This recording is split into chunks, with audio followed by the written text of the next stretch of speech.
சிக்கன்ல எத்தனையோ விதமான கிரேவி செஞ்சு பார்த்துருப்பீங்க. இதே மாதிரி ஒரு கிரேவி செஞ்சு பாருங்க. அதுக்கு வெங்காயத்தை நீள நீளமா வெட்டி வச்சுக்கோங்க. சட்டியில தாராளமா எண்ணெய் சேர்த்து வெட்டி வச்ச வெங்காயத்தை பொன்னிறமா மொருக பொரிச்சு வைங்க. 2 தக்காளி பழத்தை நீள நீளமா வெட்டி வச்சுக்கோங்க. சிக்கன்ல மேரினேஷன் இல்லாம எப்படிங்க? அதுக்கு 1/2 ஸ்பூன் மஞ்சள் பொடி, 2 ஸ்பூன் மிளகாய் பொடி, 2 ஸ்பூன் மல்லிப்பொடி, 2 ஸ்பூன் ஜீரகப்பொடி சேர்த்து தேவையான அளவு உப்பு சேர்த்து 2 ஸ்பூன் இஞ்சி பூண்டு பேஸ்ட், 50 ml தயிர், அரை எலுமிச்சம்பழத்தை சேர்த்து நல்லா வெட்டி வச்ச பொரிச்ச தக்காளியும் வெங்காயத்தையும் சேர்த்து நல்லா மசாஜ் பண்ணுங்க. சிக்கன்ல எல்லாமே ஒன்னா கலக்கணுங்க.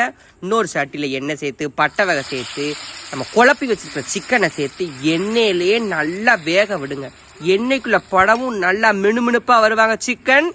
அப்புறம் மசாலா தண்ணி ஊற்றி நல்லா வேக விடுங்க. நல்லா வெந்து சுருங்கி வந்ததும் கொத்தமல்லி தலையை போட்டு அப்படியே 2 பெரட்டுனீங்கன்னா வாசனையான ஒரு சிக்கனுங்க. இந்த சிக்கன்ல ஃபைனலாக நீங்கள் மிளகு பொடி சேர்த்து 2 பெரட்டி ஒரு சூடான சாதத்துக்கு வச்சு சாப்பிட்டீங்கன்னா அம்பிட்டு ருசிங்க. ஒரு லைக் போடுங்க.